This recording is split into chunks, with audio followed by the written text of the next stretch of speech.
এই সম্প্রতি বিএনপি মহাসচিব এবং স্থানীয় সরকার পল্লী উন্নয়ন ও সমবায় মন্ত্রণালয়ের মন্ত্রী একটি বক্তব্য দিয়েছেন। একাধিকবার তারা এই কথাগুলো বলছেন, সংসদে বলছেন, সংসদের বাইরেও বলছেন।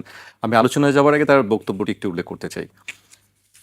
জামায়াত ইসলামী গণতান্ত্রিক রাজনৈতিক দল নয়, বরং একটি নির্দিষ্ট লক্ষ্য নিয়ে পরিচালিত রেজিমেন্টেড দল বলে মন্তব্য করেছেন স্থানীয় সরকার পল্লী উন্নয়ন ও সমবায় মন্ত্রণালয়ের মন্ত্রী এবং বিএনপির মহাসচিব মির্জা ফখরুল ইসলাম আলমগীর। তিনি বলেন, তাদের নির্দিষ্ট লক্ষ্য ও আদর্শ রয়েছে এবং সেই লক্ষ্য বাস্তবায়নের উদ্দেশ্যেই তারা রাজনীতি করছে। তবে শরিয়া ভিত্তিক ইসলামী রাষ্ট্র প্রতিষ্ঠার যে লক্ষ্য তারা ধারণ করে তা বাংলাদেশের মানুষের চাওয়া বা দেশের রাজনৈতিক বাস্তবতার সঙ্গে যায় না। তার বক্তব্যের সঙ্গে আপনি নিশ্চয়ই শুনেছেন, এই বক্তব্য নিয়ে বেশ কয়েকদিন ধরে আলোচনা হচ্ছে। আপনারা কিভাবে দেখছেন তার এই বক্তব্যকে? হ্যাঁ, ধন্যবাদ আপনাকে, একুশে টেলিভিশন এবং দেশে প্রবাসে অগণিত দর্শক শ্রোতাকেও কৃতজ্ঞতা। আমরা শুনেছি বিএনপির মহাসচিব এবং মাননীয় মন্ত্রী, অত্যন্ত শ্রদ্ধাভাজন রাজনৈতিক নেতা মির্জা ফখরুল ইসলাম আলমগীর যে কথা বলেছেন, সম্প্রতি বলেছেন উনি জামাত ইসলামী সম্পর্কে অনেক কথাই উনি মাঝে মাঝে বলেন।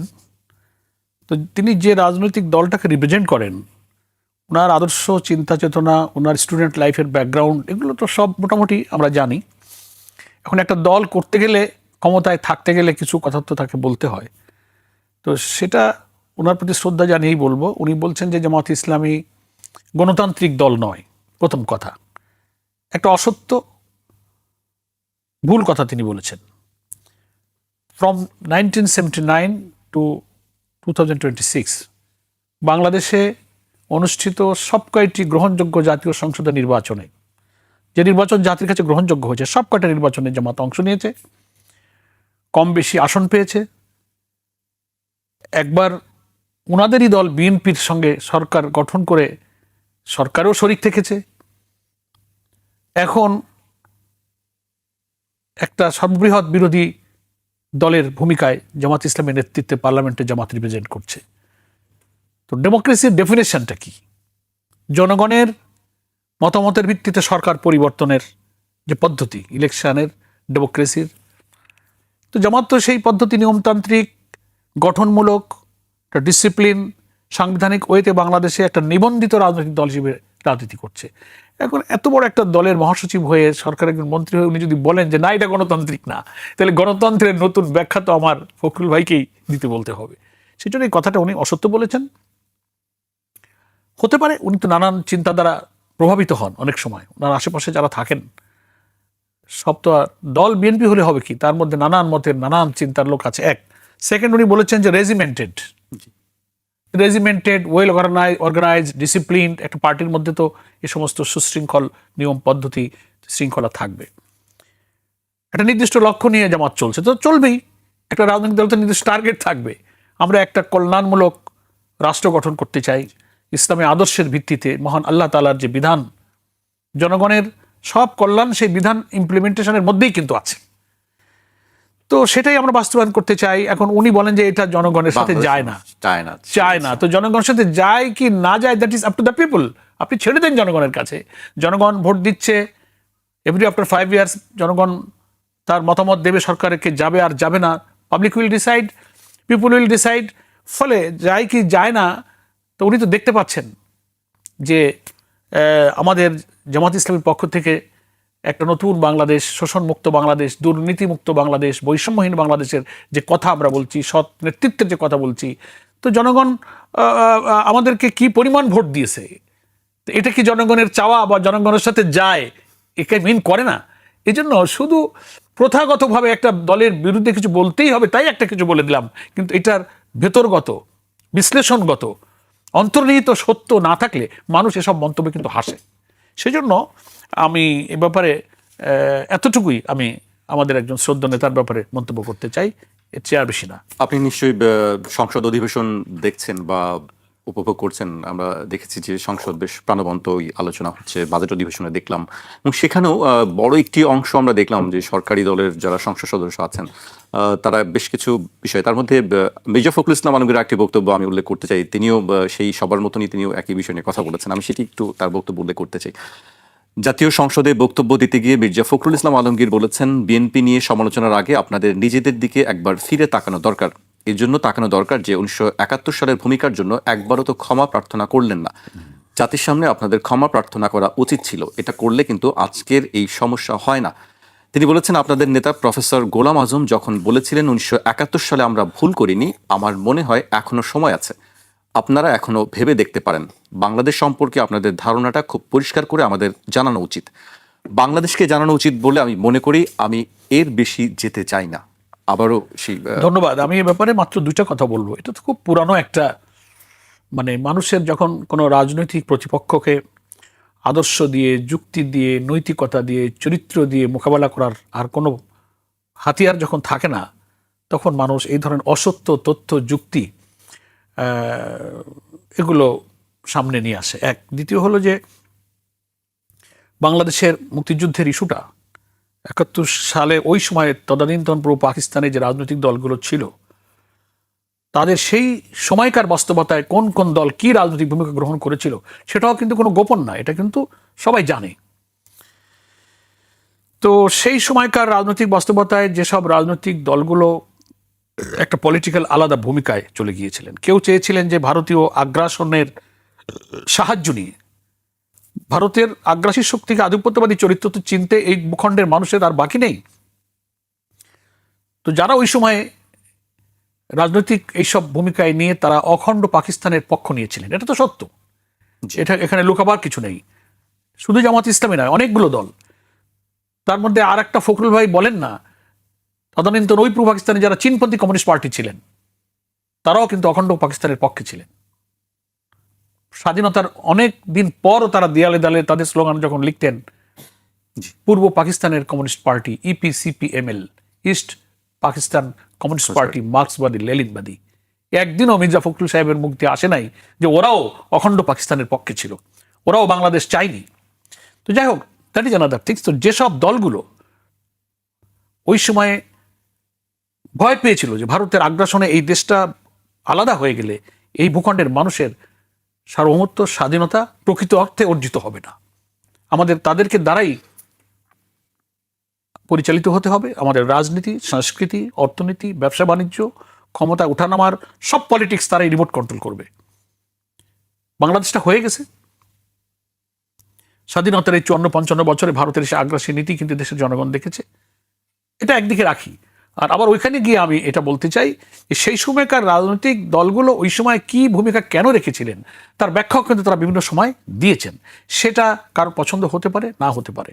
তার মধ্যে জামাত ইসলামী দল, তার নেতা অধ্যাপক গোলাম আজম, তিনি বায়তুল মোকাররমের উত্তর গেটে কারাগার থেকে মুক্তি পেয়ে নাগরিকত্ব সহকারে তিনি যখন বেরিয়ে এলেন, প্রথম দেওয়া একটা নাগরিক সম্বর্ধনায় তিনি ঐতিহাসিক ভাষণ দিয়েছিলেন। সেখানে তো খুব ক্লিয়ারলি বক্তব্য রেখেছিলেন, দ্যাট ওয়াজ রেকর্ডেড, বই পুস্তক বুকলেট আছে, আপনি সাংবাদিক হিসেবে জানেন। সেখানে তিনি বলেছিলেন যে আমাদের ভূমিকায় বা আমার কোনো আচরণে দলের এবং ব্যক্তির উল্লেখ করেছিলেন যে কোনো ভূমিকায় যদি আপনারা কোনো কষ্ট পেয়ে থাকেন, আমরা যদি কোনো ভুল করে থাকি, ক্ষমাসুন্দর দৃষ্টিতে দেখার জন্য তিনি জাতির কাছে আপিল করেছিলেন। এরপর বিভিন্ন সময় আমাদের অনেক নেতারা, অর্থাৎ ওই সময় যারা বিভিন্ন সময় বিভিন্ন বক্তব্যে তারা এই কথাগুলো বলেছেন। এক। সেকেন্ড হচ্ছে যে সেই সময়কার জামাত ইসলামী আর বাংলাদেশের স্বাধীনতার পরের জামাত ইসলামী এক নয়। আমাদের গঠনতন্ত্র, পলিসি, দৃষ্টিভঙ্গি অনেক পরিবর্তন হয়েছে। দল নিষিদ্ধ করে দিয়েছিল শেখ মুজিবুর রহমান। 79 সাল থেকে আমরা রাজনৈতিক দল হিসেবে পরবর্তীতে নিবন্ধন নিয়ে আমরা রাজনীতি করেছি, সব সংসদ নির্বাচনে আমরা অংশগ্রহণ করেছি এবং আমাদের গঠনতন্ত্রে 22টা সংশোধনী হয়েছে। সেখানে বাংলাদেশের স্বাধীনতা যুদ্ধ, মুক্তিযুদ্ধ, বীর মুক্তিযোদ্ধাদের ঐতিহাসিক অবদানকে আমাদের সাংবিধানিক স্বীকৃতি দিয়ে ইভেন জামাত ইসলামের সদস্য হতে গেলে যতগুলো শর্ততে একটা শর্ত দেওয়া হয়েছে যে এদেশের মুক্তিযুদ্ধ এবং স্বাধীনতার মতো রক্ষার জন্য তিনি তার সর্বস্ব ত্যাগ করার জন্য তাকে প্রস্তুত থাকতে হবে, এটাও জামাতের সদস্য হওয়ার একটা প্রিকন্ডিশন। তো এগুলো রাজনীতি পরিবর্তনশীল। আর এখন যারা জামাত ইসলামীতে আমরা নেতৃত্ব দিচ্ছি, একেবারে আমাদের আমির থেকে শুরু করে যারা, ওই সময় কেউই এই দলের কোনো নেতৃত্বে ছিলেন না। যারা ওই সময় রাজনৈতিক ভূমিকা রেখেছিলেন তারা প্রায় সব দুনিয়া থেকে চলে গেছেন, সে ব্যাখ্যা তারা দিয়েছেন। এখন এটা মোটেই প্রাসঙ্গিক নয় এই কারণে যে আমরা মাঝে মাঝে বলেছি যে মির্জা ফখরুল ভাই যে দলের মধ্যে আছেন, বিএনপির প্রতিষ্ঠা হয়েছে স্বাধীনতার অনেক পরে, মোস্ট প্রবাবলি 78। তো ওই মুক্তিযুদ্ধকালীন যারা বাংলাদেশ না চেয়ে পাকিস্তানের পক্ষ অবলম্বন করেছিলেন, তাদের অনেক বড় বড় নেতাদেরকে বিএনপিতে পরবর্তীকালে শহীদ রাষ্ট্রপতি জিয়াউর রহমান, মরহুম জিয়াউর রহমানই তাদেরকে প্রেসিডেন্ট, প্রধানমন্ত্রী, এমপি, মন্ত্রী পদে তারা সরকারে নিয়েছিলেন। তো এটা উনি যদি ওই সময়কার রাজনৈতিক ভূমিকা কারা কি রেখেছিলেন সেই ভুলের প্রসঙ্গ আনেন, ক্ষমা চাওয়ার প্রসঙ্গ আনেন, তাহলে উনার দলের বাংলাদেশ যারা চাননি, স্বাধীনতার বিপক্ষে যাদের ভূমিকা ছিল, রাষ্ট্রপতি আব্দুর রহমান বিশ্বাস, প্রধানমন্ত্রী শাহ আজিজুর রহমান, ইভেন অনেকে বলেন তথ্যসহ মির্জা ফখরুল ভাইয়ের পিতা, আমির গোসিম মাহমুদ চৌধুরীর পিতা, বহু মানুষ এখানে আছে, স্ট্যান্ডিং কমিটির মেম্বার, যুদ্ধাপরাধ মামলায় যার ফাঁসি হলো সালাউদ্দিন কাদের চৌধুরী সহ অন্তত 14-15 জনের মন্ত্রী, এমপি, প্রেসিডেন্ট, প্রাইম মিনিস্টার নাম বলা যাবে যারা বিএনপির সাথে অংশগ্রহণ করেছিলেন।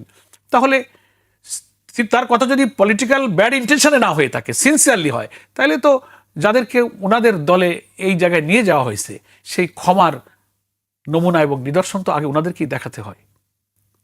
তো আমি কথা বলবো যে এটা একটা রাজনীতিতে 50-55 বছরের মীমাংসিত ইস্যু, এগুলো রেকর্ডেড, এগুলো ডিসাইডেড, এগুলো শেখ মুজিবুর রহমান জীবদ্দশায় মিট আপ করে গেছেন, জিয়াউর রহমান এটা মিট আপ করে গেছেন।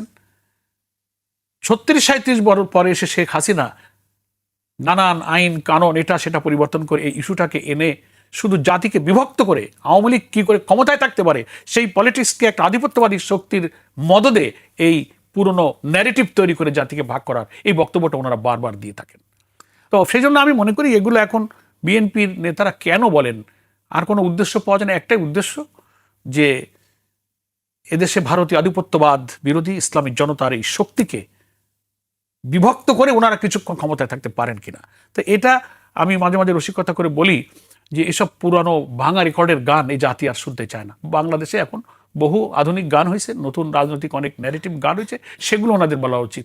এবং আমি এটাও অনেক সময় বলেছি দু একটা ইন্টারভিউতে যে আমরা যখন ছাত্র জীবনে স্কুল কলেজে পড়তাম, গাজী কালু চম্পাবতীর গান, রূপবানের গান, সিরাজউদ্দৌলার গান এসব ছিল। এখনকার নতুন জেনারেশন এগুলো শোনে না, এখন বহু গান হয়েছে। তো এই 54 বছরের পুরানো মীমাংসিত ইস্যুর এই গান মানুষের কাছে, প্রজন্মের কাছে ভালো লাগে না।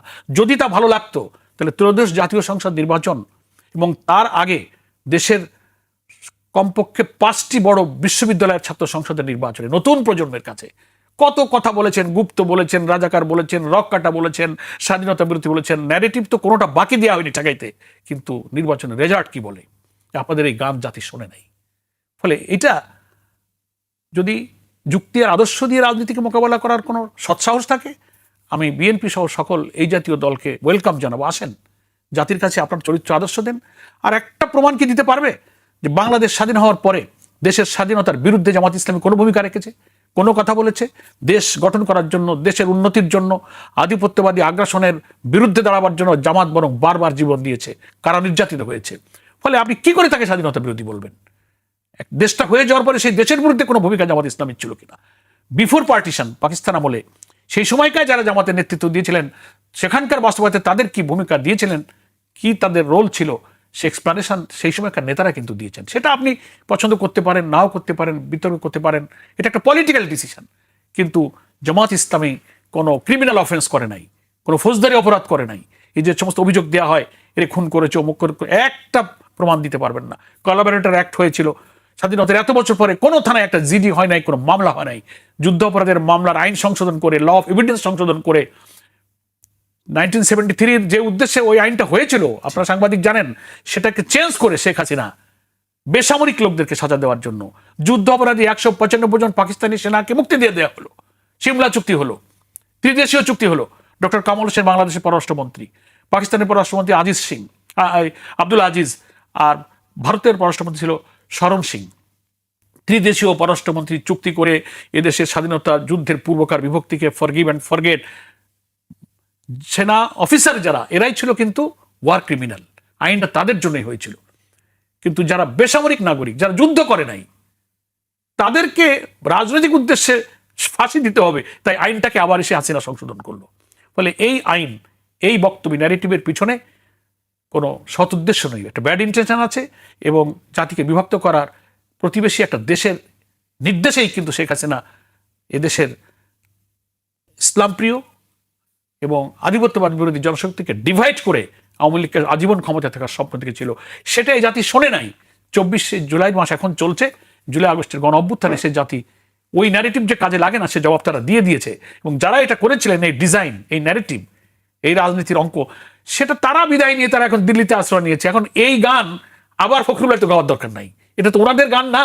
তাহলে তো আমরা প্রশ্ন করতে পারি যে আপনারা 20 বছর বিএনপির সাথে জামাত জোট করলো, কখনো 4 দল, কখনো 18 দল, কখনো 20 দল। 91 সালে বিএনপিকে নিঃশর্ত সমর্থন দিয়ে সরকার গঠন করলো।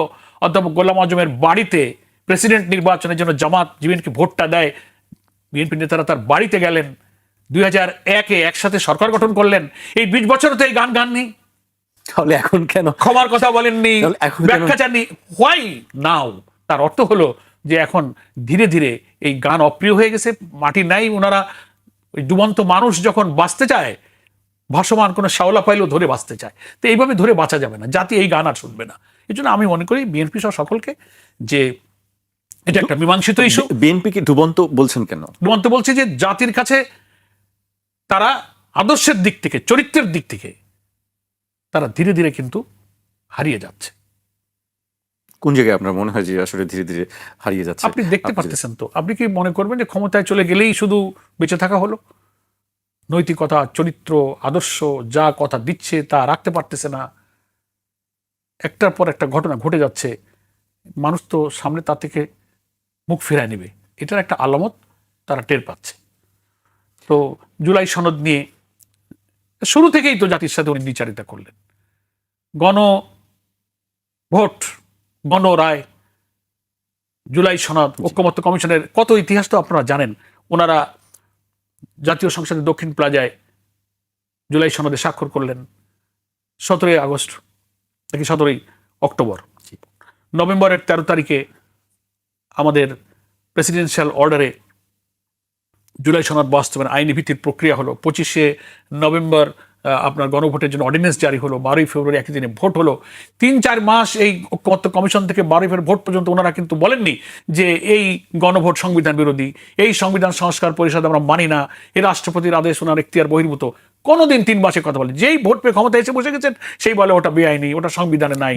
তো তাহলে এই যে আমি বলছি যে from the very beginning of the government এই যে দেওয়া কথাকে আপনি অস্বীকার করলেন, আপনি তো মেনে নিয়েছেন। এই যে গেজেট আমার কাছে আছে, সরকারের এই প্রেসিডেন্সিয়াল অর্ডারে বলা হয়েছে নির্বাচনের প্রথম পর জাতীয় সংসদ অধিবেশন শুরু হলে 30 দিনের মধ্যে সংবিধান সংস্কার পরিষদের অধিবেশন ডাকতে হবে। সেখানেই জুলাই সনদে যে ঐক্যমত হয়েছে যা দলগুলোর মধ্যে, ফ্যাসিবাদ বিরোধী রাজনৈতিক দলগুলোর মধ্যে, সেই ঐক্যমত হয়ে যাওয়া 30টি সাংবিধানিক পরিবর্তনের বিষয়ে পরিবর্তনের জন্য সংবিধান সংস্কার পরিষদের অধিবেশন ডাকতে হবে। উইদিন 30 days ওনারা ডাকেননি, ওনারা নর্মাল পার্লামেন্ট সেশন চালিয়ে যাচ্ছেন। আমাদের পক্ষ থেকে সেখানে মুলতবি প্রস্তাব আনা হয়েছে, অনেক কিছু। এরপরে 180 দিন ম্যান্ডেটরি করে দেওয়া হয়েছে, তার মধ্যে এই ঐক্যমত্য কমিশনের সমাধান করতে হবে। সে 180 দিন হতে আর কয় মাস আছে? তো তাহলে কথা দিয়ে তো কথা রাখছেন না।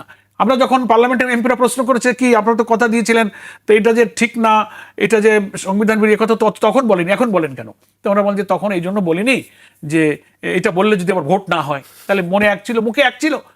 তো আমি ওই জন্য বলছি যে পায়ের তলার মাটি সরে যাচ্ছে। জনগণের কাছে দেওয়া 5 কোটি মানুষ 70% ভোট দিয়ে যে জুলাই সনদের 30টি আইনি পরিবর্তনের পক্ষে ভোট দিল, সেটা নিয়ে অস্বীকার করে যাচ্ছেন। সেই গণভোটের অর্ডিন্যান্স বাতিল করার জন্য ওনারা আবার একটা বিল আনছেন। তো এগুলো বলছি যে এই মানুষ তো বোকা না, এখন হকার ফেরিওয়ালাও বোঝে যে কি কথা দিল আর কি কথা রাখছে। আর ইলেকশন কিভাবে ইঞ্জিনিয়ারিং করেছেন, রেজাল্ট ম্যানিপুলেশন করেছেন, নির্দিষ্ট জায়গায় কায়দা কালাম করে কি করেছেন, এবং অন্তর্বর্তীকালীন সরকারের গুপ্ত কিছু লোক বিএনপির মধ্যে থেকে এগুলো যে করেছে, এটা তো জাতি জেনে গেছে। সেজন্য টাইম উইল স্পিক, সামনের সময় কথা বলবেন। আপনি অনেকগুলো কথা বলেছেন, আমি সেই প্রসঙ্গগুলো আরো পরে আমি কথা বলতে চাচ্ছিলাম, কিন্তু আমি যে প্রশ্নটি মির্জা ফখরুল ইসলাম আলমগীর ছিল, এইটা আসলে শেষ হবে কোন জায়গাটি গিয়ে? উনি যেটি বলছেন যে আপনি বলছেন বারবার যে মীমাংসিত, তারপরে বারবার আমরা দেখছি উঠছে, এটা কোন শেষটা কোন জায়গায় হবে? এটা কি কোনো লিখিত রেজলিউশন দিলেই কি শেষ হবে বলে আপনারা মনে করেন? প্রশ্ন আসে কোনোদিন শেষ হবে না। এই কারণে হবে না যে যারা সেটা কি আপনারা কখনো ভেবেছেন যে আসলে লিখিতভাবে এরকম ধরনের কোনো একটা রেজলিউশন দলের পক্ষ থেকে থাকলে এটি শেষ হবে? বা আমার মনে হয় না, অনেকে বলেন, তা আপনাদের কি মনে হয় আমি জানি না। যারা ওই যে একটা কথা গ্রামে প্রচলিত আছে, যাকে দেখতে নারী তার চলন বাঁকা, আপনি যত সুন্দর করেই চলার চেষ্টা করেন, বলে ও হাঁটতে গেলে ওরে বাঁকা দেখা যায়। তো এই জন্য জামাত ইসলামের রাজনৈতিক ভূমিকা বাংলাদেশ হওয়ার পরে বাংলাদেশের পক্ষে, স্বাধীনতার পক্ষে, গণতন্ত্রের পক্ষে, সুষ্ঠু নির্বাচনের পক্ষে, ফ্যাসিবাদের বিপক্ষে, আগ্রাসন আধিপত্যবাদের বিরুদ্ধে এই জুলাই গণ অভ্যুত্থানে যে অসাধারণ ভূমিকায় শত শত লোক অন্য দলেরও গিয়েছে, আমাদের লোকেরা শহীদ হয়েছে। তো আমাদের এই দেশকে ভালোবাসার, এই দেশের পক্ষে যে আমরা আছি, বরং অন্যরা যে এই দেশকে অন্যদের কাছে বিকিয়ে দিতে চায়, আমাদের আর কি দিয়ে এটা প্রমাণ করতে হবে? ফলে এটা আপনারা কখনো ভেবেছেন যে আসলে এটা যদি আমরা করি তাহলে হয়তো এটা স্টপ হয়ে যাবে? আমরা দেখেছি মাঝখানে আপনারা পরিবর্তনের বেশ কিছু বিষয় নিয়ে কাজ করছিলেন, আবার দেখলাম সেটি আবার থেমে গেছে। না, আপনাদের লোগো বা আমরা তো কথা বলি, মানে এটার কোনো জবাব তো ওনারা দেন না। আর কথা বললে তো আবার দেখবেন, বলবেন যে ওই যে এখন অনেকে বলে যে যখন এই কথাটা বলা হয়, যে বললেন যে আমাদের নেতৃবৃন্দ তো যদি ওই সময়কার রাজনৈতিক ভূমিকায় কোনো ভুল হয়ে থাকে তো ওনারা ক্ষমা সুন্দর দৃষ্টিতে জাতির কাছে দেখার আহ্বান জানিয়েছেন, তারা যারা ওই সময় নেতৃত্ব ছিলেন। বলে অনেকে বলে যে না, ওইভাবে চাইলে হবে না, ওইভাবে বললে হবে না। তাহলে কিভাবে, কি ভাষায় বলতে হবে, ভাষাটাও তাদের ড্রাফট করে দিতে হবে। তো সেই জন্য এই বিতর্ক তো আসলে রাজনৈতিক উদ্দেশ্যে এটা করা হচ্ছে। আলটিমেটলি দেশের কোনো স্বার্থ, জনগণের কোনো স্বার্থ, কোনো কল্যাণ চিন্তা এর মধ্যে নাই। এটা আপনার কথা অনুযায়ী আমিও একমত যে এই জায়গা থেকে বেরিয়ে আসা উচিত। জাতিকে বিভক্ত করার এই সর্বনাশা পলিটিক্স কোনো দলেরই আর করা উচিত না। অবশ্য ধন্যবাদ জানাই মাননীয় প্রধানমন্ত্রী, পার্লামেন্টে ইভেন কোনো মিনিস্টার শেষ অধিবেশনে, আমাদের বাজেট অধিবেশনের কনক্লুডিং সময় অনেকেই এই কথা বলেছেন যে আমরা এইসব পিছনের বিতর্কের, বিভক্তির প্রসঙ্গগুলো আর যেন আমরা না আনি, দেশ গড়ায় আমরা মিলেমিশে সামনে চলার চেষ্টা করি। অনেক সিনিয়র মন্ত্রীরা কিন্তু সেটা ফিল করেন, কথা বলেন। তা আমি মনে করি এই কনসেনসাস, এই অনুভূতি যখন সবার মধ্যে জাগবে যে এই দেশের আসল বন্ধু কারা, আসল শত্রু কারা, কারা বেঁচে থাকলে কাদের ডেডিকেশনে দেশ এগিয়ে যাবে, শুধু রাজনীতি আর দলের প্রতি অন্ধ হয়ে নয়, নির্মোহভাবে রাজনীতি বিশ্লেষণ যারা করবে, একটা সময় হয়তো তারা বুঝবে যে না, এটা এইভাবে চলতে থাকলে দুনিয়ার কোনো দেশে নাই। স্বাধীনতার সময় অনেক সময় অনেক ডিফারেন্স ইস্যুতে বিভিন্ন দেশে হয়েছে, কিন্তু আফটার লিবারেশন তারা কিন্তু আবার একসাথে মিলেমিশে তারা দেশ গড়েছে। আমাদের অনেক পরে স্বাধীন হওয়া দেশ অনেক উন্নত হয়েছে। আমরা কিন্তু এই কারণে এই বিভক্তির রেখা থেকে বেরিয়ে আসতে পারছি না। এতে তো আধিপত্যবাদী শক্তি খুশি হয়, ফ্যাসিবাদী শক্তি যারা বিধায়ক ওরাও খুশি হয় যে ভালোই তো খেলা চলছে। গ্যালারিতে যেমন মানুষ খেলা দেখে তালি দেয়, এই সমস্ত ফখরুল ভাইয়ের বক্তৃতা শুনলে ওরা খুব খুশি হয়ে তালি বাজায়। ফলে আপনি বোঝেন না আপনার বক্তব্য কারা খুশি হয়। এটি তো বুঝতে হবে যে বক্তব্যে কার উপকার হচ্ছে আর কার ক্ষতি হচ্ছে। এই জন্য আমি সকলকে ওয়েলকাম জানাই। আসুন আমরা শান্তি, আমাদের বিরোধী দলীয় নেতা ডক্টর শফিকুর রহমান পার্লামেন্টে যেমন বলেছেন যে আমরা গতানুগতিক বিরোধী দলের ভূমিকা পালন করব না, আমরা কনস্ট্রাকটিভ এবং রেসপন্সিবল, গঠনমূলক এবং দায়িত্বশীল বিরোধী দলের ভূমিকা পালন করব। সব ভালো কাজে সরকারকে আমরা সহযোগিতা করব, কিন্তু মন্দ কাজে, জনস্বার্থ বিরোধী কাজে আমরা বাধা দিব, প্রতিবাদ করব, এবং সেটা কনস্ট্রাকটিভ হইতে তাই করা হচ্ছে। এই জন্য প্রচলিত জ্বালাও পোড়াও ভাঙচুর এটা সেটা আমাদেরকে বলে যে তোমাদের ইলেকশন এইভাবে হারাই দিল, তোমরা তো মেনে নিলে কেন? আমরা তো হরতাল মরতাল জ্বালাও পোড়া ভাঙচুর করে দিই। আমি বলি এটা করলে মানে খুব খুশি হইতা। আমরা দেশের স্থিতিশীলতার স্বার্থে অনেক কষ্ট নিয়েও কিন্তু আমরা নির্বাচনের প্রশ্নবিদ্ধ এইসব ফলাফল মেনে নিয়ে দেশটা গড়ার, আর কত জাতি রক্ত দেবে, কত অভ্যুত্থান আর কত জীবন প্রয়োজন। এই জন্য আমাদের যদি কোনো ক্ষতি হয়ও তো ওটা মেনে নিয়ে আমরা বলেছি না, এবার মানুষের আশা আকাঙ্ক্ষার প্রতিফলন হোক। আসি, আমরা অপোজিশনে আছি, আমরা কাজ করি, জনগণ যেদিন আমাদের চাইবে আমরা সেদিন রাষ্ট্রের দায়িত্ব গ্রহণ করব। এটার জন্য আমরা পেরেশান না, হয়রান না। ফলে ক্ষমতাসীন বিএনপির এত হয়রান হয়ে যাওয়ার দরকার নেই। আমরা কইতেছি না যে কালকে এক দফা এক দাবি তোমাকে টেনে বের করে দেবো। কি কারণে এত অস্থির হওয়ার দরকার? এটা নতুন নতুন কথা এক একটা, যেগুলো আওয়ামী লীগের ভাষা, সেগুলো এখন বিএনপির মুখে এসে যাচ্ছে। ওই প্রশ্নে কোনো জবাব নেই যে এতদিন আপনার কথা বলেননি 20-25 বছর, এই ভাষা এখন আপনার মুখে কেন? এটা ওনাকেই বলবো যে উনি একটু আত্মসমালোচনা করুক, উনি একটু নিজে আয়নার সামনে দাঁড়াক। জি, আমাকে প্রজেক্টে বিরতিতে যেতে, বিরতি পর আবারও আসি আলোচনায়। Thank you. একটা বিরতি নিচ্ছে, ফিরছি এখনই।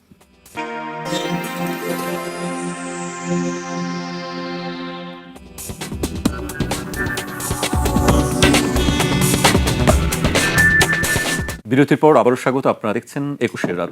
আমাদের সঙ্গে আছেন বাংলাদেশ জামায়াত ইসলামীর সেক্রেটারি জেনারেল অধ্যাপক মিয়া গোলাম পরওয়ার। বিরতির পর আবারও আপনাকে স্বাগত জানাচ্ছি।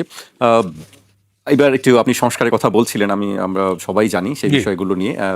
আপনার এই বক্তব্য দিয়ে আমি আবার শুরু করতে চাই পড়বে। আপনি সম্প্রতি একটি বক্তব্যে বলেছেন বিএনপি কেন গণভোটের রায় মানতে চাইছে না, তার প্রধান কারণগুলো হচ্ছে 11 দল ও ঐক্যমত কমিশন প্রস্তাব করেছিল যে প্রধানমন্ত্রীর অসীম ক্ষমতা কমিয়ে রাষ্ট্রপতি ও প্রধানমন্ত্রীর মধ্যে ক্ষমতার ভারসাম্য আনতে হবে, কিন্তু বিএনপি এই প্রস্তাবে নোট অফ ডিসেন্ট দিয়েছে। তারা চায় বিদ্যমান অবস্থায় প্রধানমন্ত্রীর হাতেই বিচার বিভাগ, দুদক ও পিএসসির মতো সাংবিধানিক পদে নিয়োগের একক ক্ষমতা থাকুক, যাতে দলের উপর পূর্ণ কর্তৃত্ব বজায় রাখা যায়। আপাতত এটুকু, তারপরে আমি আবার ধন্যবাদ আপনাকে। আপনি মানে রাইটলি আপনি আমাদের সামনে তুলে ধরেছেন যে বিএনপি খুব সুকৌশলে দুইটা জিনিসকে গুলিয়ে ফেলছেন, পাবলিককে বিভ্রান্ত হয়ে যাচ্ছে। কিন্তু দুইটা জোড়া শব্দ আমি বলবো, আমার দর্শক শ্রোতা দেশ বিদেশে বুঝতে পারবেন। একটা হচ্ছে জুলাই সনদ আর গণভোট, এখন কিন্তু এটা এক জিনিস নেই, ওইটা আমি একটু ক্লিয়ার করব। আর একটা হচ্ছে যে আপনার ওই বলে গেলাম, মনে আসলে পরে বলবো, এটা প্রথমটা বলিনি। জুলাই সনদ আর গণভোট এখন আর এক নেই, কারণ জুলাই সনদে আমরা 84টি বিষয়ে একমত হয়েছিলাম। আমরা 33টি রাজনৈতিক দল 72টি বৈঠক করেছি 9 মাস। সেখানে 84টি আমরা সুপারিশ সম্বলিত জুলাই জাতীয় সনদ আমরা প্রণয়ন করেছি। সেখানে 47টি সাংবিধানিক পরিবর্তনের বিষয় ছিল, তার মধ্যে 30টি বিষয়ে একেবারে সব ফ্যাসিবাদী দলগুলো, বিরোধী আন্দোলনের লোকগুলো আমরা একমত ছিলাম। কোনো কোনো পয়েন্টে ওই পয়েন্টগুলোর মধ্যে 47টি সাংবিধানিক বিষয় অনেক নোট অফ ডিসেন্ট দিয়েছে। এখন কথা হলো যে জুলাই সনদের 84টি প্রস্তাবের উপরে ঐক্যমত্য কমিশন যে লাল একটা বই চেপেছে দেখেছেন, ওর মধ্যে প্রত্যেকটা দফা আলাদা উল্লেখ করা আছে। সেখানে যে যে দফার সঙ্গে বিএনপি নোট অফ ডিসেন্ট দিয়েছে তার মধ্যে মৌলিক প্রায় 10টা পয়েন্ট, বেসিক সাংবিধানিক বিষয়, যেগুলো না মানলে সংস্কারের উদ্দেশ্যে যে এত আন্দোলন, এত অভ্যুত্থান, এত রক্ত, একটা রাষ্ট্রকে বৈষম্যহীন, দুর্নীতিমুক্ত, দলীয়করণ মুক্ত, ভিন্ন মতের উপর দমন পীড়ন, লুটপাট, এগুলো হবে না, পরিবর্তন সেটা হবে না। ওনারা যেভাবে জুলাই সনদটাকে চাচ্ছেন, ওই যে বলে না যে আমরা অক্ষরে অক্ষরে জুলাই সনদ মানব, প্রধানমন্ত্রীও বলেছেন, স্বরাষ্ট্রমন্ত্রীও বলেন, আইনমন্ত্রীও বলেন। কিন্তু ওই বইয়ের মধ্যে আছে, প্রথম নোট অফ ডিসেন্ট দিয়েছেন ঐক্যমত্য কমিশনের অন্যান্য দলগুলো বলেছে প্রধানমন্ত্রী শুধু প্রধানমন্ত্রী থাকবেন, অন্য কোনো পদে থাকবেন না। এটা ওনারা মানেন না, ওনারা অন্য দলের চিফ থাকার ব্যাপারে একমত। তত্ত্বাবধায়ক সরকারের যে পদ্ধতি জুলাই ঐক্যমত্য কমিশনের একমত, তার একটা সিস্টেমে ওনারা নোট অফ ডিসেন্ট দিয়েছেন। উচ্চকক্ষে পিয়ার পদ্ধতিতে হবে, ওনারা এখানে নোট অফ ডিসেন্ট দিয়েছেন। আর্টিকেল 70, সেখানে অর্থ বিল, আস্থা ভোট, সংবিধান সংশোধন, জাতীয় নিরাপত্তা, নানান ইস্যুতে বাদে অনেক আলোচনার পরে অধিকাংশ দল যেখানে আমরা একমত হয়েছি তার একটা পয়েন্টে ওনারাও নোট অফ ডিসেন্ট দিয়েছেন। আন্তর্জাতিক চুক্তি, আইন উভয় কক্ষে অনুমোদন করতে হবে, লোয়ার আপার, সেখানে ওনাদের নোট অফ ডিসেন্ট আছে। তারপরে আপনার আপিল বিভাগের, বলছেন যে ভোটের, আমি বলি পয়েন্টটা ক্লিয়ার, আপিল বিভাগের জ্যেষ্ঠতম বিচারপতিকে চিফ জাস্টিস নিয়োগ করতে হবে, সেখানে ওনাদের নোট অফ ডিসেন্ট আছে। আরো অনেক কথা ওনাদের আছে। সুপ্রিম কোর্টের বিচারক নিয়োগ, তারপরে আপনার স্পিকারের নেতৃত্বে কমিটি গঠন করে উভয় দলকে নিয়ে পিএসসি গঠনের যে প্রস্তাব, সেখানে নোট অফ ডিসেন্ট আছে। অডিটর জেনারেল, দুর্নীতি দমন কমিশন চেয়ারম্যান, ইলেকশন সিস্টেম, এই গুরুত্বপূর্ণ 10-11টা জায়গায় ওনারা নোট অফ ডিসেন্ট দিয়ে রাখছেন। তো এগুলো বাদ দিয়ে যে সংস্কার ওনারা করতে চান সেটা একটা ইম্যাটেরিয়াল, এতে রাষ্ট্র এবং সরকার ব্যবস্থার কোনো তেমন উল্লেখযোগ্য পরিবর্তন হবে না। কারণ প্রধানমন্ত্রী আর রাষ্ট্রপতির যে ক্ষমতা, পিএসসি গঠন করা, আপনার অ্যান্টি কারাপশন কমিশন গঠন করা, প্রধানমন্ত্রীর অভিপ্রায় অনুযায়ী রাষ্ট্রপতির সম্মতিতে প্রজ্ঞাপন জারি হয়ে যায়। আমরা এই জায়গায় বলেছি নো, ট্রেজারি বেঞ্চ আর অপোজিশন, আর মাঝখানে কখনো আলাদা জুডিশিয়ারি হোক, আলাদা কোনো অথরিটি হোক, স্পিকার হোক, একটা সেপারেট অ্যাপয়েন্টিং অথরিটি থাকবে, তারা এইসব সাংবিধানিক পদগুলো পূর্ণ করবে। তো এই 10টা-12টা জায়গায় ওনারা নো বলেছেন। এইটা ওই বইতে লেখা আছে যে এই জায়গায় বিএনপি নোট অফ ডিসেন্ট, যেটা আপনি বলতে চাচ্ছিলেন। ওনারা কথা হচ্ছে ওই নোট অফ ডিসেন্টগুলো বাদ দিয়ে যা থাকবে সেই জুলাই সনদকে ওনারা সংবিধান সংশোধন আকারে অ্যামেন্ডমেন্ট করে পার্লামেন্টে বিল এনে ওনারা এটাকে বাস্তবায়ন করতে চান। এটাই হচ্ছে জুলাই সনদ অক্ষরে অক্ষরে মানার ওনাদের ব্যাখ্যা। আর আমরা বলছি নো, গণভোট যেটা হয়েছে, এই 84টি সংস্কারের বিষয়ে গণভোটে 4টি প্রশ্নে যে ব্যালটে দেওয়া হয়েছিল, ওই 4টি প্রশ্নের মধ্যেই কিন্তু 84 সংস্কার প্রস্তাবের মূল কথাগুলো ওখানে নিয়ে আসা হয়েছে। আপনি পড়েছেন, আমার এখানেও সেই ব্যালটের বক্তব্যটা আছে। তো প্রায় 70 লোক ওখানে হা বলেছে। তার অর্থ হলো ওই 84টি সংস্কার প্রস্তাব ওনারা মানেন। ওই 84টি সংস্কার প্রস্তাব অর্থাৎ গণভোটের যে প্রশ্নের মধ্যে কিন্তু বিএনপির এই নোট অফ ডিসেন্ট নাই। 70 ভোটের কারণে ওই নোট অফ ডিসেন্ট খারিজ হয়ে গেছে। ফলে জুলাই সনদে নোট অফ ডিসেন্ট আছে, গণভোটে কোনো নোট অফ ডিসেন্ট নাই। That is the difference between গণভোট অ্যান্ড জুলাই চার্টার। এইটা ওনারা কখনো একবারও বলেন না যে না আমরা গণভোটের রায় মানবো, একদিনও বিএনপির মুখে শুনবেন না। কিন্তু জুলাই সনদ মানবো তা বারবার বলে।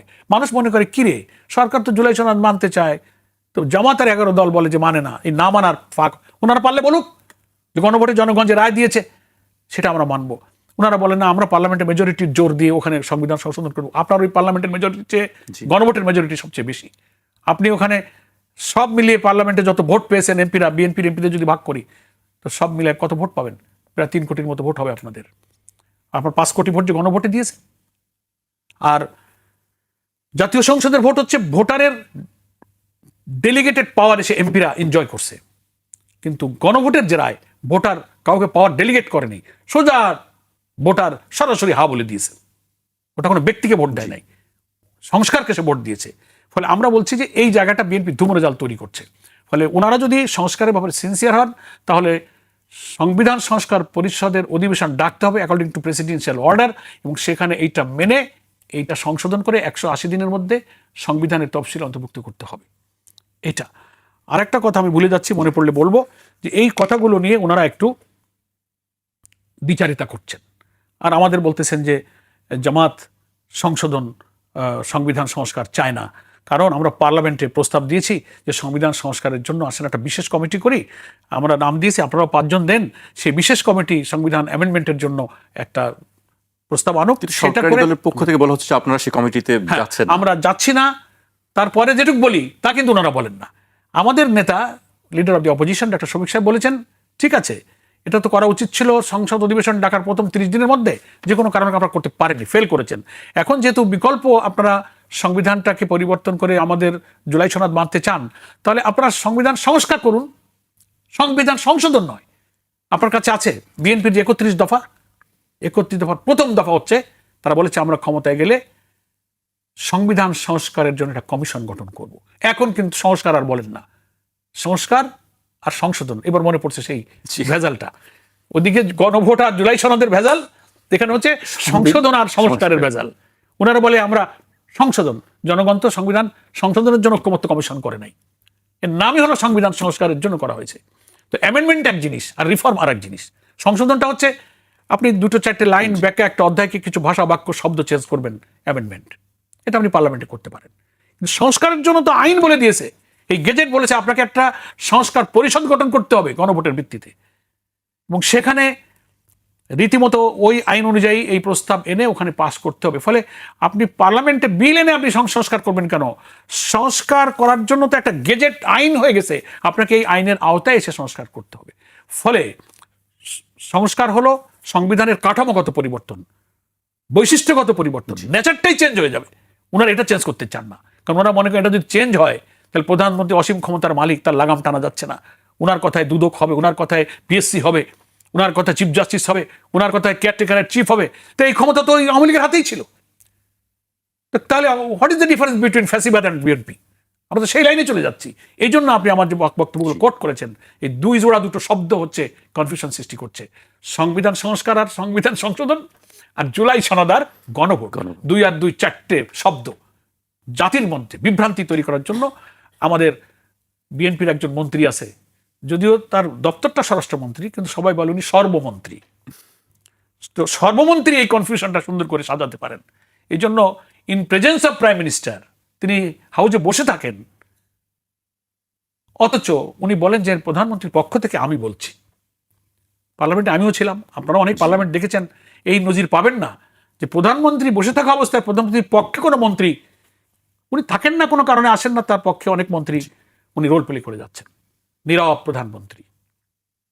সেই জন্য 21শে টেলিভিশনকে ধন্যবাদ জানাই যে আপনাদের মাধ্যমে জাতির কাছে এই বিভ্রান্তির বেড়াজালটা ছিন্ন করার জন্য আমি এই তথ্যটা দিলাম যে 4টা শব্দ নিয়ে বিভ্রান্তি, গণভোট, জুলাই সনদ, এখন আর এক নেই। বিএনপি গণভোটকে আলাদা করেছে যে আমার নোট অফ ডিসেন্ট বাদ দিয়ে যা থাকবে ওইটা হচ্ছে আমার গণভোট, আর সরি জুলাই সনদ। আর আমরা বলছি না, গণভোটে যা রায় দিয়েছে সেটাই পুরাটা বাস্তবায়ন মানেন, যেটা গেজেটে আছে।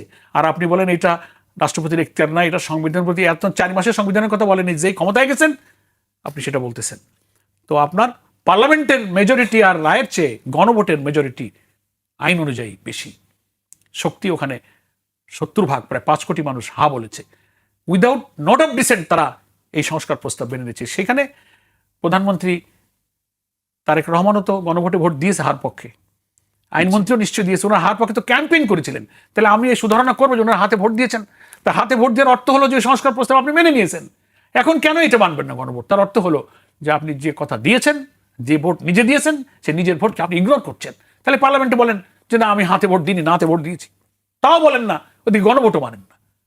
এটা ভবিষ্যৎ কি দেখছেন আপনি? আমি ভবিষ্যৎ দেখছি একটা বড় সংকট। দ্রব্যমূল্য, জ্বালানি, গ্যাস, খুন, হাম, বহু কিছু জনদুর্ভোগের ইস্যু আছে, বর্ডার কিলিং, পুশিন, অনেক কিছুই হইতেছে। কিন্তু এই যে রাজনৈতিক সংকটটা বিএনপির কারণে তৈরি হল, কারণ দেওয়া কথা ওনারা 180 ডিগ্রি রিটার্ন করেছেন, উল্টে গেছেন। আমি তো প্রমাণ দিলাম যে এই টাইমে এই করবেন বলে আপনি গেজেট অনুযায়ী সব মেনে নিয়ে আপনি ভোটে চলে গেছেন। আপনি ভোট না করতেন যে না এই গেজেট মানি না, এই গণভোট মানি না, এই গণভোটের প্রস্তাব তো বিএনপির দেওয়া রে ভাই। সালাউদ্দিন ভাই তো কয় যে আমি তো গণভোটের প্রস্তাব, এখন সে গণভোট মানো না কেন? তারপরে একটা কথা ওনারা বলেন, সেটা আজকে একটু ব্যাখ্যা করি। জি অবশ্যই। একটা পয়েন্ট সেদিনও বলেন যে ওখানে একটা কথা লেখা আছে, মির্জা ফখরুল ভাই বলছেন পার্লামেন্টে, যে দল সরকার গঠন করবে জুলাই সনদে কথা বলা আছে, তারা তাদের মতো করে এটাকে সংশোধন করতে পারে। সেটা কোথায় বলা আছে সেটা দেখেন। সেই পয়েন্টটা হচ্ছে যে ওই 30টা সাংবিধানিক পরিবর্তন মেনে নেওয়ার পর যেটা গণভোটে হয়ে গেছে, এটা সবাইকে মানতে বাধ্য থাকতে হবে, এটা এখানে বলা আছে। আপনাকে আমি বলি, সেটা মানতে হবে। তারপরে ক্ষমতায় যে দল যাবে, যদি অপরাপর কোনো সংস্কার তারা করতে চায়, তারা তাদের দলের সিদ্ধান্তে করতে পারবে, প্রোভাইডেড গণভোটে যে কয়েকটা ঐক্যমত হয়ে গেছে, সেই 30টি সাংবিধানিক বিষয় তাদেরকে মানতে হবে। আপনাকে আমি দেখাচ্ছি, এই যে 30টি প্রস্তাবে জুলাই জাতীয় সনদে রাজনৈতিক দলগুলোর ঐক্যমত্য হইয়াছে, সেগুলো বাস্তবায়নে আগামী সংসদ নির্বাচনে বিজয়ী দলগুলো বাধ্য থাকিবে। গণভোটের 4টি প্রশ্নের শেষ প্রশ্ন গেজেটে বলা হচ্ছে। তারপরে বলতেছে যে যদি এর বাইরে কোনো অপরাপর সংস্কারের চিন্তা থাকে, সেটা ক্ষমতাসীন দল তাদের ঘোষিত ইশতেহার অনুযায়ী সে সংশোধন করতে পারবে। কিন্তু গণভোটে অনুমোদিত হওয়া যে 30টি প্রস্তাব, ওইখানে কোনো হাত দেওয়ার ক্ষমতা নাই। এটা 70% মানুষের ম্যান্ডেট। এটা বলেও কিন্তু বিভ্রান্তি ছড়াচ্ছে না আমরা, তাহলে অধিকাংশ আসন পেয়ে যারা যাবে তারাই যদি তাদের মতো সংস্কার করতে পারতো, তাহলে কি প্রয়োজন ছিল ঐক্যমত্য কমিশন করার? এই তো ভেজাল বাদবে বলেই তো জাতীয় ঐক্যমত্য কমিশন হলো, এবং বহু এক্সপার্ট দিয়ে আইনি ভিত্তি টিত্তি দেওয়ার জন্য এই সমস্ত সিস্টেম করা হয়েছে। সেই জন্য আমি দেশবাসীকে অনুরোধ করব, রাজনৈতিক দলগুলোকে অনুরোধ করব যে রাজনীতির এই সংকট দেশকে হয়তো একটা অন্ধকারের দিকে আল্লাহ না করুক দিয়ে যেতে পারে। সে অপরিণামদর্শী পথের যাত্রা থেকে ফিরে আসবার সময় আছে। এখনো বাজেট অধিবেশন চলছে, 7 তারিখে বিরতির পর 7 তারিখ আবার অধিবেশন বসবে, এখনো সময় আছে।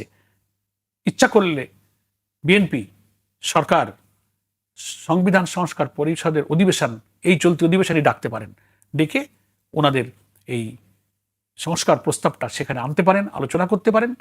এভাবেও কিন্তু এই জাতির কঠিন সংকটটা সমাধান হতে পারে। এবং এখন একটা পার্লামেন্ট হয়ে গেছে, রাজনীতির যে কোনো বিতর্ক পার্লামেন্টে হয় সমীচীন, এটাকে রাজপথে ঠেলে দেওয়া ঠিক না। আর ওনারা যদি ঠেলেই দেন, জাতিকে ওয়াদা যদি রক্ষা নাই করেন, তো যে জাতি আমাদেরকে ভোট দিয়ে বলেছে তোমরা এই রক্তাক্ত জুলাই সনদ বাস্তবায়ন করো, ওই জাতির রায়ের প্রতি সম্মান দেখাতে আমাদেরও হয়তো, যদি পার্লামেন্ট এটা সলিউশন না করে, তো আমাদেরকেও রাজপথে চলে যেতে হতে পারে। আমরা তা চাই না, এখনো সময় আছে, পার্লামেন্টকেই এই বিতর্ক, এই জটিলতা সমাধানের জায়গা বানানো হোক, এটা আমার অনুরোধ। জি, আপনার বক্তব্য নিশ্চয়ই সবাই দেখছেন, শুনছেন। আমি একটু অন্য প্রসঙ্গে আসতে চাই। আজকে ট্রাইব্যুনালের চিফ প্রসিকিউটর একটি কথা বলেছেন যে আওয়ামী লীগের কার্যক্রম নিষিদ্ধ আওয়ামী লীগের বিষয়ে, বিচারের বিষয়ে তদন্ত চলছে এবং তদন্তের রিপোর্টের উপর নির্ভর করবে তারা আসলে রাজনীতি করতে পারবে কি পারবে না। আপনার কাছে কি মনে হয়? আর এর বাইরে আমরা দেখছি যে সম্প্রতি দেশের বিভিন্ন জেলায় তারা ঝটিকা মিছিল করছে, বিভিন্ন স্লোগান দিচ্ছে, এইসবের পিছনে কি কারণ মনে হয় আপনার কাছে? আমার মনে হয় যে নিষিদ্ধ দল নিষিদ্ধের বিষয়টি আপনি কি, একসময় আপনাদেরকেও নিষিদ্ধ করা হয়েছিল, সে বিষয়টি আপনার? আমাদেরকে যে নিষিদ্ধ করা হয়েছিল সেটা তো চরম অন্যায়ভাবে করা হয়েছিল। আমরা একটা বৈধ রাজনৈতিক দল ছিলাম এবং আমরা দেশের জনগণকে নিয়ে রাজনীতি করছিলাম এবং একমাত্র রাজনৈতিক খারাপ উদ্দেশ্যেই কিন্তু আওয়ামী লীগ সরকার আমাদেরকে কখন নিষিদ্ধ করলো, একেবারে শেষ মুহূর্তে জুলাই আন্দোলন যখন তুঙ্গে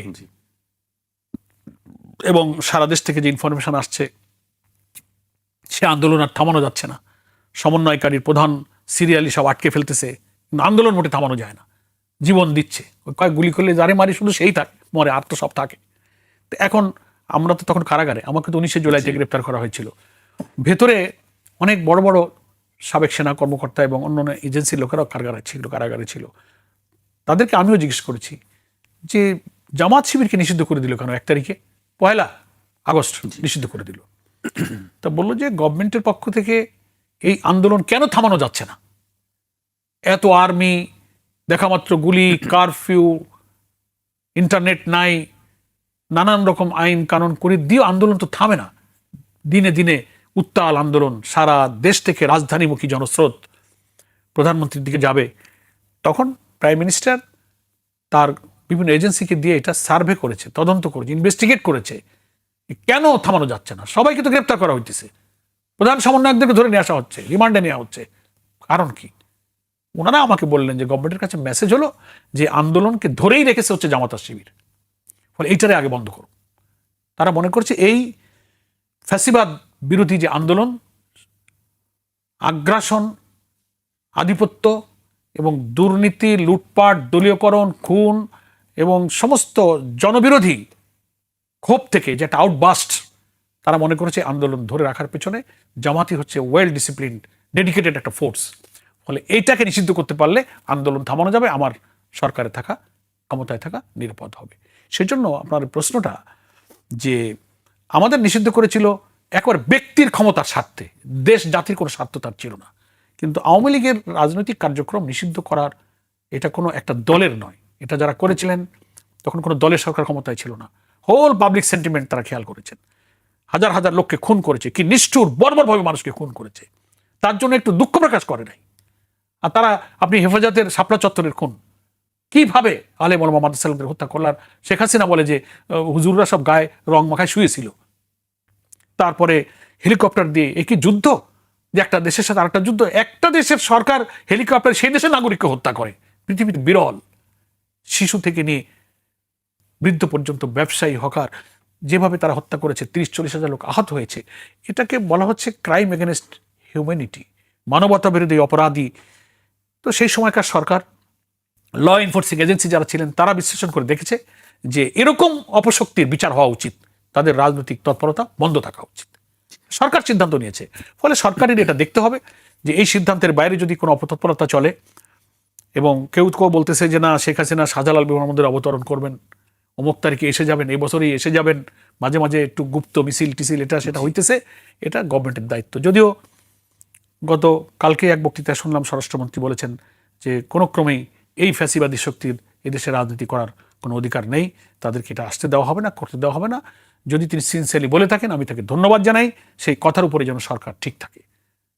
আর আইন আছে দেশে, যদি কেউ এটাকে মনে করে এটা বেআইনি হয়েছে, আমরা তো কোর্ট ফেস করেছি, আমাদের নিবন্ধন বাতিল করা হয়েছিল, আমরা কোর্ট ফেস করেছি, এটা কোনো ব্যক্তির করোনায় নয়, কোর্টের আপিল ডিভিশনে সবকিছু শুনানি করে জামাত ইসলামী নিবন্ধনকে ফেরত দেওয়া হয়েছে।